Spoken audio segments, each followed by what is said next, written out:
They never betray you in the moment you expect it. Betrayal is never loud. It doesn't enter the room like thunder, it whispers. It wears the face of someone you once trusted, someone who smiled at you, who said, "I'd never do that to you." The knife doesn't come from the enemy who hates you. It comes from the hand you once held, and that's what makes it devastating. Niccolo Machiavelli understood this better than anyone. That betrayal is not an accident, it's strategy.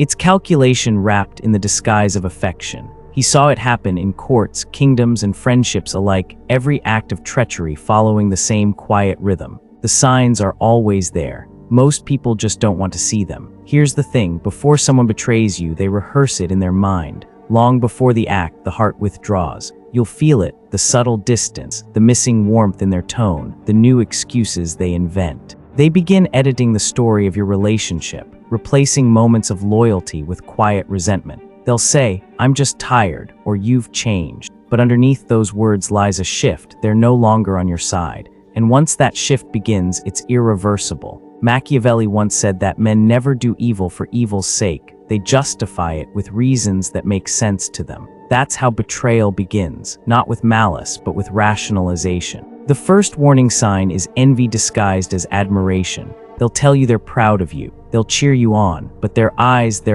will reveal something else. There's a flicker, almost invisible, that says, "Why not me?" They start to measure your success like a mirror that mocks them, and every compliment carries a quiet bitterness. You won't notice it at first because envy never shows its teeth. It smiles, it plays supportive. But deep down, they start resenting the fact that you represent what they couldn't become. Machiavelli understood this poison. He wrote that there is nothing more dangerous than a friend who feels inferior, for he will hate you when he no longer needs you. Watch how their energy shifts when you win. If they celebrate you less each time, if their praise feels mechanical, if they stop asking questions and start keeping score, that's envy growing roots.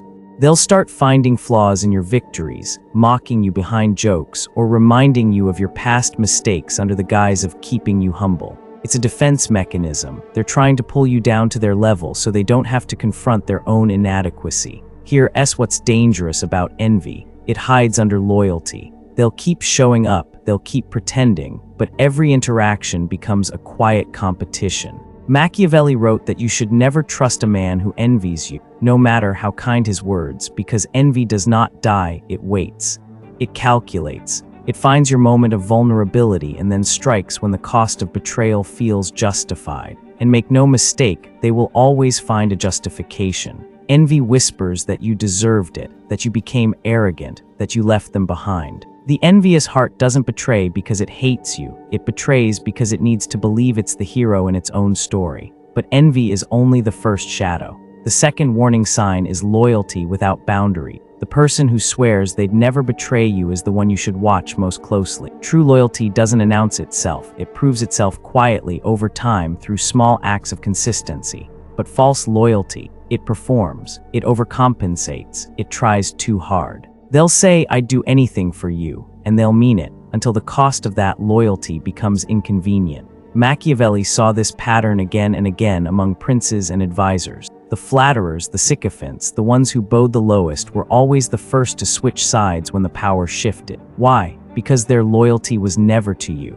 It was to their advantage. Their allegiance was conditional, based on how much benefit or protection they could extract. You'll notice this in people who always agree with you, who never challenge you, who echo your words back like reflections in a pond. Loyalty, everyone swears by it, but almost no one truly understands it. It's one of those words people toss around like it costs nothing, yet in truth, it's the most expensive currency a man can ever trade. You see, loyalty isn't proven in peace, it's revealed in chaos. When everything's burning down, when alliances start to crumble, when the mask of civility falls away, that's when you see who's real. Machiavelli understood this better than anyone. He didn't see loyalty as some noble virtue, but as a tool, something that could be tested, manipulated, or broken, depending on who held the power. But here's the thing most people never realize. Loyalty isn't just about others, it's also a mirror. It reflects what you attract, what you tolerate, and what you fail to see. You can't demand loyalty from snakes and expect them not to bite. You can't expect truth from those who are loyal only to their own gain. If you don't learn how to test loyalty the Machiavellian way, quietly, intelligently, without ever revealing your hand, you'll end up surrounded by people who smile when you rise and sharpen their knives when you turn your back. So let's strip away the illusions. Let's talk about the kind of loyalty that endures, the kind that can't be faked. Because in a world driven by self-interest, finding someone who's real is rarer than gold. And the only way to know who's real is to test them. Not with words, but with strategy. Not with trust, but with pressure. Here's the first truth Machiavelli would teach you. Loyalty is not proven by agreement, it's proven by resistance. Most people confuse obedience with loyalty. They think someone who agrees with them, flatters them, or follows their lead without question must be loyal. But that's not loyalty. That's convenience. That's someone who mirrors your ego to stay close to your power. A truly loyal person isn't afraid to challenge you, because their allegiance isn't built on fear, it's built on respect. So test this. Say something wrong, make a flawed decision, or express an unpopular idea. Watch who stays silent. Watch who nods along to avoid conflict. Those people aren't loyal to you, they're loyal to their comfort. The one who looks you in the eye and tells you the truth you didn't want to hear, that's the one who's real. That's your mirror, your ally, your test passed. The second Machiavellian test, the loyalty of silence. It's easy for people to act loyal when they're standing beside you. But what happens when you're not in the room? When your name comes up and you're not there to defend yourself? That's where the real test begins. You see, betrayal doesn't always start with action, it starts with silence. The disloyal never stab you first. They just let the knife fall when someone else throws it. So watch how people talk about others in front of you. The gossipers, the ones who casually expose secrets or mock those they once praised, they're rehearsing how they'll talk about you one day. The truly loyal, they protect what's absent. They defend what's not even theirs to defend. And you'll never hear about it because real loyalty is quiet. It doesn't announce itself. It doesn't perform. It simply guards what matters, even when no one's watching. But to see that, you have to stop listening to what people say about loyalty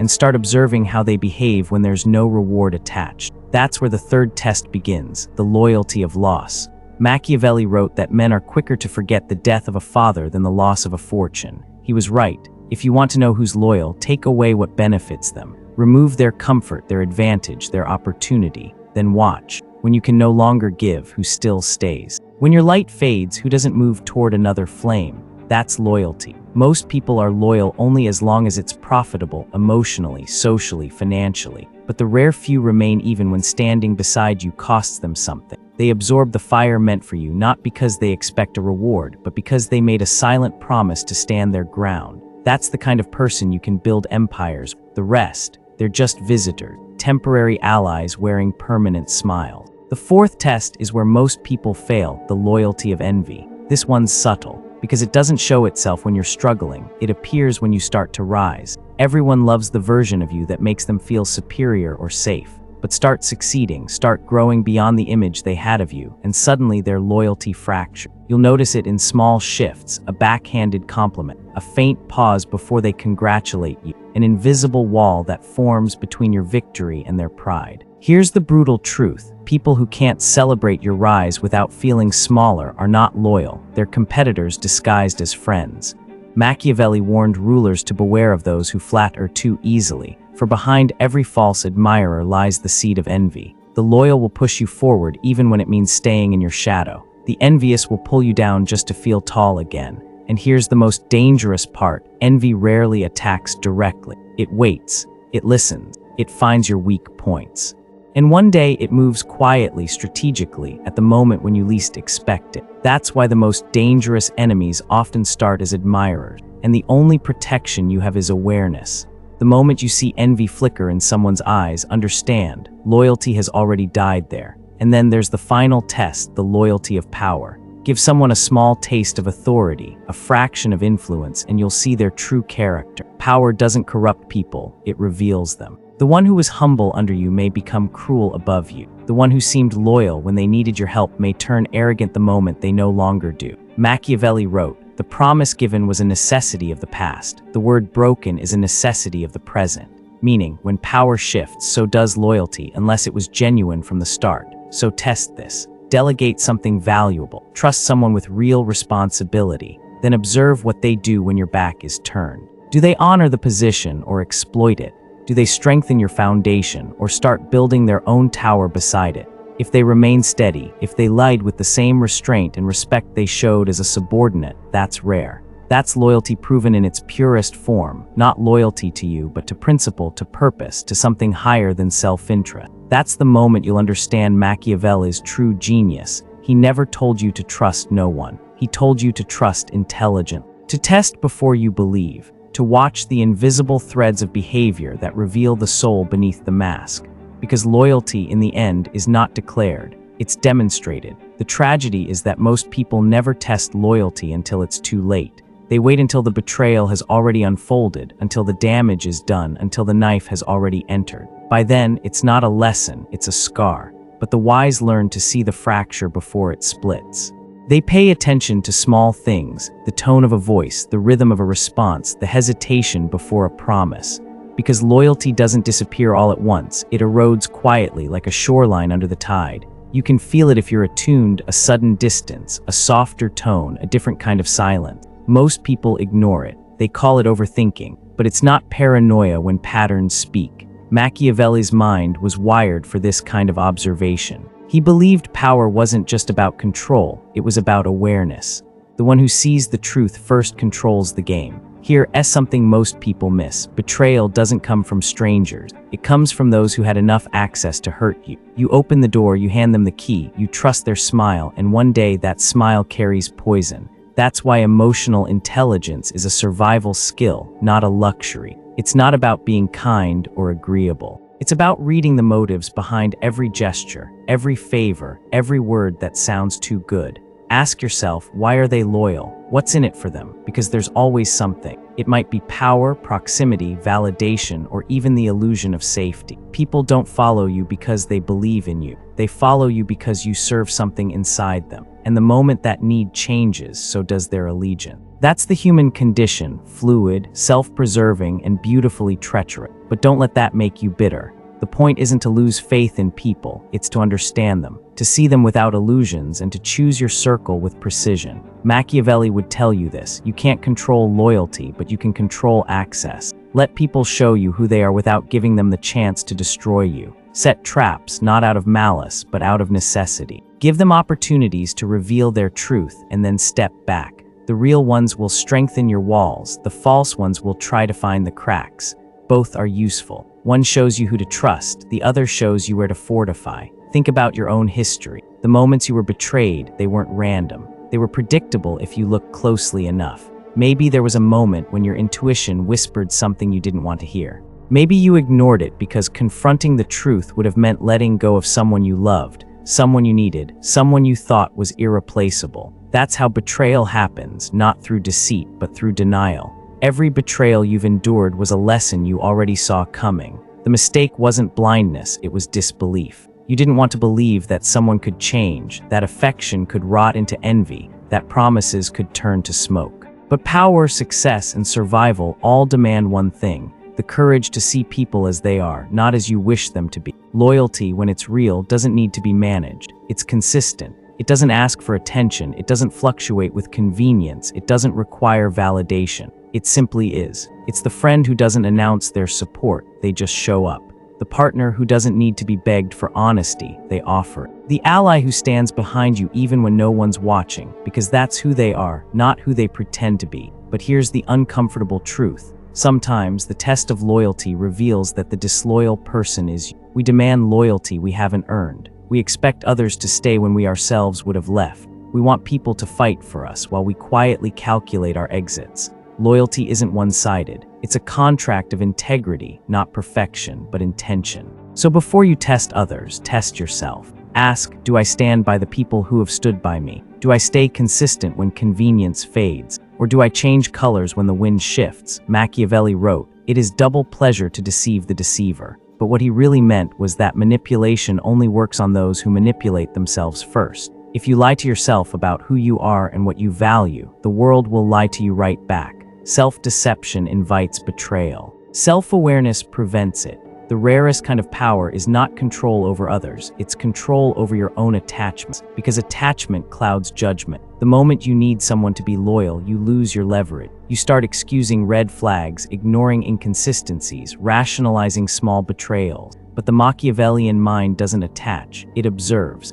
it gives without dependence, it trusts with boundaries, it replaces emotion with evidence. Watch people under pressure, not when they're calm, not when life is easy, but when something is at stake. Do they stay honest or do they twist? Do they protect you or themselves? That's when the truth emerges. Pressure reveals everything. And if you watch closely, you'll see patterns that no words can hide. Most people don't realize this, but loyalty is a spectrum, not a switch. It's not that someone's either loyal or not. It's how far their loyalty extends before it bends. For some, loyalty ends at inconvenience. For others, it ends at danger. But for the rare few, the ones who carry integrity in their bones, loyalty doesn't end. It transcends. It becomes a part of who they are, not what they do. These people don't just stand beside you, they anchor you. And they're not loud. They don't make grand promises. They prove it quietly through small acts, through consistency, through truth, through presence. You don't have to ask them for proof. Their actions are the proof. But to find them, you have to clear the noise.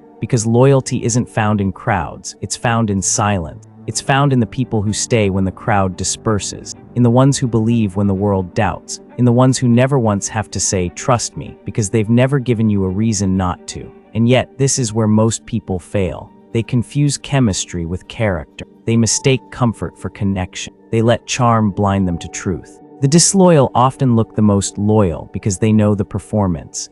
They know how to mimic sincerity, how to mirror your values until you feel safe. That's why you must never confuse intensity for loyalty. The loudest devotion often hides the quietest betrayal. So don't be fooled by passion. Look for patience. Don't be seduced by promises. Look for patterns. Don't listen to what people swear in comfort. Observe what they do under pressure. Because loyalty is a rhythm. It's not declared once, it's repeated in silence over time without applause. That's the Machiavellian truth about loyalty. It's not about faith, it's about proof. And proof takes time. You don't test loyalty by asking people to swear it, you test it by giving them opportunities to betray it.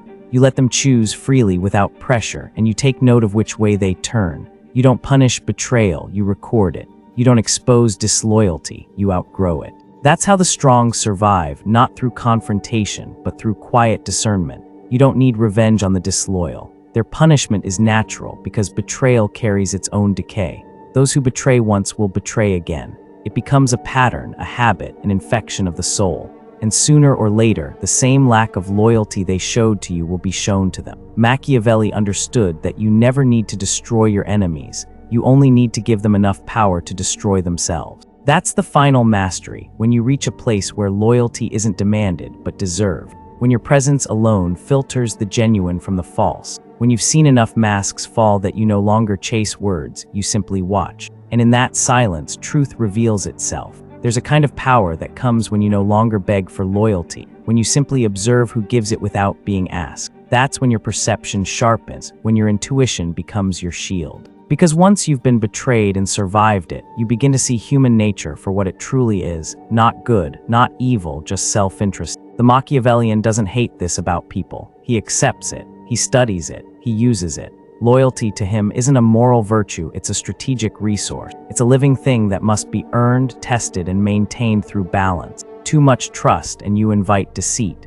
Too much suspicion and you destroy loyalty before it can form. So the goal isn't to become cynical, it's to become calibrated, to see clearly without emotion blurring the view. The ones who last, the rulers, the leaders, the survivors, they understand this balance. They know that loyalty isn't sustained by affection, but by alignment. People remain loyal as long as your vision serves theirs, as long as your direction doesn't threaten their desires. The moment those paths diverge, loyalty begins to fade. That's why smart leaders never rely on emotion to bind others to them. They build systems of loyalty, contracts, incentives, shared enemies, common goals. They make betrayal costly. That's the Machiavellian genius, turning loyalty from a feeling into a structure, making it dangerous to betray you, not through violence or threats, but through consequence, through intelligence, through understanding the mechanics of human motivation. Think about it, even the most faithful companion has limits. But if loyalty becomes logical, if standing with you benefits them more than leaving you, then their loyalty becomes predictable. That's not manipulation, that's foresight. That's what Machiavelli meant when he said, "Men are kept honest by necessity, not by choice." So if you want to know who's real, give people a reason to stay, but make sure it's not dependency. Dependency creates parasites. Shared purpose creates allies. The difference is subtle but everything. Look closely at those around you. Some people stay close because they fear losing what you give them. That's not loyalty, that's survival. Others stay close because your success reflects theirs. That's not loyalty either, that's vanity. But the rare ones, the truly rare ones, they stay because they believe in something that exists beyond both of you. They stay because they recognize truth, and truth is the only loyalty that never decays. Here's what most people get wrong about loyalty. It's not about staying, it's about staying honest. A person who leaves you truthfully is more loyal than one who stays and deceives you. There's a form of betrayal that hides behind smiles and promises. It doesn't stab you, it drains you quietly over time. It shows up as delayed responses, vague words, half-hearted support. And when you finally see it for what it is, it's not rage you feel, it's exhaustion. That's the moment you wake up. That's the moment you stop demanding loyalty from anyone, because you realize loyalty isn't something you chase.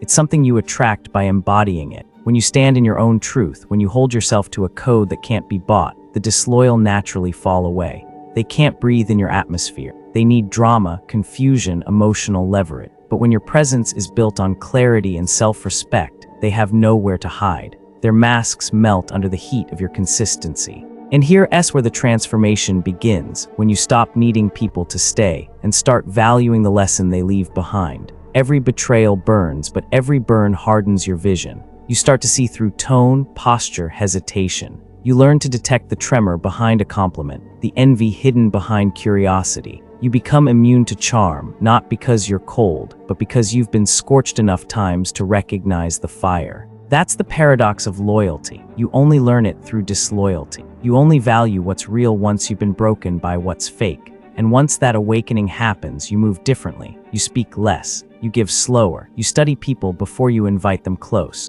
Machiavelli would call this the education of power. The process of learning the language of human behavior, the tells, the patterns, the unspoken motive. Once you learn it, you can walk through any room and see exactly who's who. The opportunist, the loyalist, the snake in disguise, the coward pretending to be kind. It's all there, hidden in gestures most people overlook. Watch how people act when no one's watching them. That's their truth. Watch how they treat those who can do nothing for them. That's their character. Watch how they behave after success. That's their loyalty revealed. Power doesn't change people, it unmasks them. And so does loss. When you have nothing to offer, you see who remains.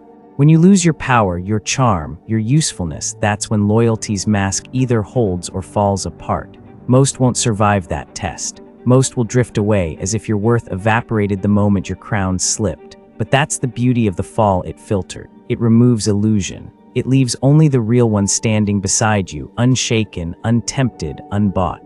Those few are your foundation, not your followers, not your fans, your circle. The quiet ones who don't need validation because they already know their value. They don't compete, they don't compare. They protect, they build, they stabilize. If you find even one person like that, hold them close, but don't worship them. Test them still, because even loyalty can decay if it's never renewed. Respect must be reciprocated. Trust must be maintained. The game of loyalty never ends, it just deepens. That's the hidden law of power. You can't demand what you don't embody. If you want real loyalty, you have to be the example. You have to live with such consistency that others either rise to your standard or fall away. The Machiavellian doesn't inspire loyalty through emotion. He commands it through reliability. People trust him not because he promises, but because his actions never contradict his words.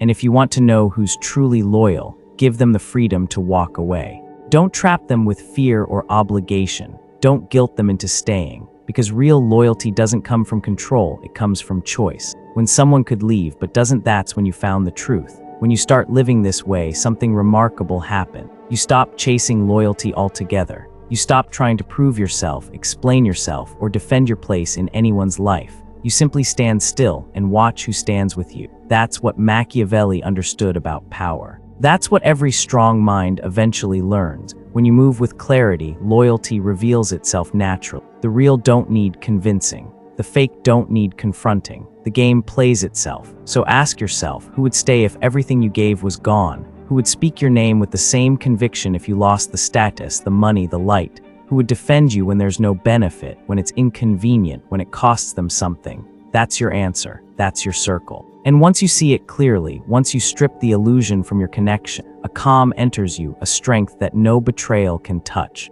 Because you've seen the game for what it is and you no longer play blind. You don't cling, you don't chase, you don't test out of paranoia, you test out of peace.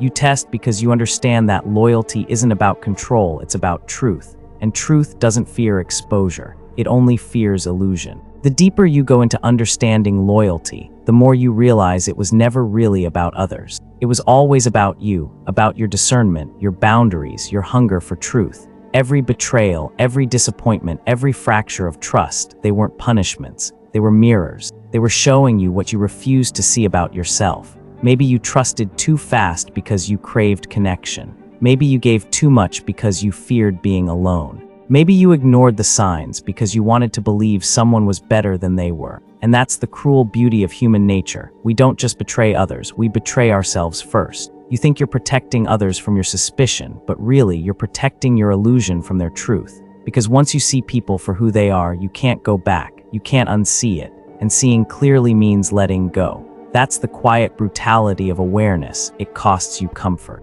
The more you understand loyalty, the lonelier the path becomes. Because the more genuine you become, the fewer people can stand next to you without feeling exposed. But here's the paradox. When you stop seeking loyalty out of fear, you start attracting loyalty out of strength. When you no longer beg to be understood, when you stop performing for approval, when you operate from stillness rather than need, you start commanding a different kind of energy. The loyal find you naturally. The disloyal sense your clarity and drift away, like shadows shrinking under light. Machiavelli once said, "The wise man does at once what the fool does finally." Meaning, the wise test loyalty before the crisis, not after it. They don't wait for betrayal, they anticipate. They build fortresses not of stone, but of awareness. They surround themselves with those who have proven, not promised. They understand that prevention is stronger than reaction. You don't need to build walls around your heart, you just need gates. Gates with locks that open only to those who have earned entry through consistency, not charm. Let people reveal themselves slowly. Let time do the talking. Because time is the great equalizer, it dissolves pretense. It forces masks to slip. And when you live long enough with that understanding, something inside you changes. You stop fearing betrayal because it no longer surprises you. You see it as part of the human pattern, inevitable, instructive, and sometimes even necessary. Without it, you'd never refine your vision. Without it, you'd never learn to protect your peace.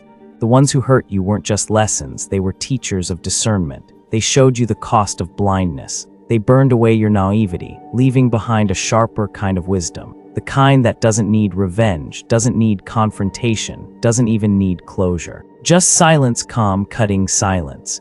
Because once you understand how people reveal their loyalty, you stop needing to expose them. You already know who they are, and knowing is enough. There's an elegance in that kind of detachment, the way you stop reacting, stop explaining, stop proving. The disloyal feed on chaos. They need your reaction to validate their betrayal. But when you respond with nothing, when you keep your composure, you rob them of power. You reclaim control. You remind them that loyalty is not something they can give or take. It's something you define by the way you move. And that's where real power begins. When your energy becomes so stable that betrayal doesn't shatter you, it clarifies you. Machiavelli knew that power and loyalty were twins, born of the same blood, but often at odds. Power demands loyalty, but it also tempts betrayal. The moment you rise, you create envy. The moment you lead, you create ambition in those who follow you. That's the natural law of human behavior. The wise don't fight it, they design around it. They reward loyalty but never depend on it. They plan for betrayal before it happens, not with paranoia but precision. They make loyalty practical, not emotional. They understand that every person has a price, and that price isn't always money. Sometimes it's validation, sometimes it's power, sometimes it's peace. Once you learn what people truly value, you can predict their loyalty. And when you can predict loyalty, betrayal loses its element of surprise. But let's go deeper. Beyond politics, beyond manipulation, beyond the strategy, there's something more. There's a kind of loyalty that transcends advantage. It doesn't come from fear or benefit. It comes from resonance, a shared code between souls who recognize truth in each other. It's rare, it's quiet, and it's not something you can force. It happens when integrity meets integrity. When two people, or even a small group, see that their values align so deeply that betrayal would mean betraying themselves. That kind of loyalty, you can't buy it, you can't command it, you can't replicate it, you can only be it. And that's what all of this leads to. The ultimate Machiavellian test isn't about others, it's about you. The truest test of loyalty is how loyal you remain to your own principles when no one is watching. Do you keep your word when it's no longer convenient? Do you honor your values when no one's applauding? Do you stay honest when dishonesty could make things easier? Because if your loyalty to yourself is weak, every other loyalty you build will collapse. You can't attract integrity while living in contradiction. You can't demand truth while lying to yourself. You can't test others while avoiding your own test. Machiavelli didn't just study human nature, he studied the human condition. He knew that loyalty begins with the self. That's why he said, "He who wishes to be obeyed must know how to command." And the first person you must command is you. Command your emotions, command your reactions, command your expectations, because loyalty without discipline is just attachment. And attachment will always betray you first. When you master that, when you become loyal to your own truth, no matter the cost, you stop fearing betrayal altogether. You become unshakable. You stop losing sleep over who stayed or left, who whispered or lied. You realize that everyone plays their part, some as lessons, others as legacies. And you become something else entirely, a force that no deceit can touch, a presence that doesn't chase, doesn't beg, doesn't bend, because your loyalty is no longer external. It's internal, it's a state of being. You start moving through life differently. You listen more, you speak less. You measure people by patterns, not promises. You stop trying to fix disloyal people. You simply step back and let time finish what you already know. You watch their own behavior dismantle their illusion. You stay still, calm, collected, because you understand that the truth always reveals itself. It always does. That's the quiet power of the Machiavellian mind. It doesn't seek validation, it seeks understanding. It doesn't react to betrayal, it learns from it. It doesn't demand loyalty, it inspires it. And through that mastery, you rise above the noise, beyond manipulation, beyond weakness, beyond naivete. In the end, you realize that loyalty is not about who walks beside you, it's about who remains when everything else falls apart, who doesn't flinch when you're no longer useful, who doesn't rewrite history when the tide turns.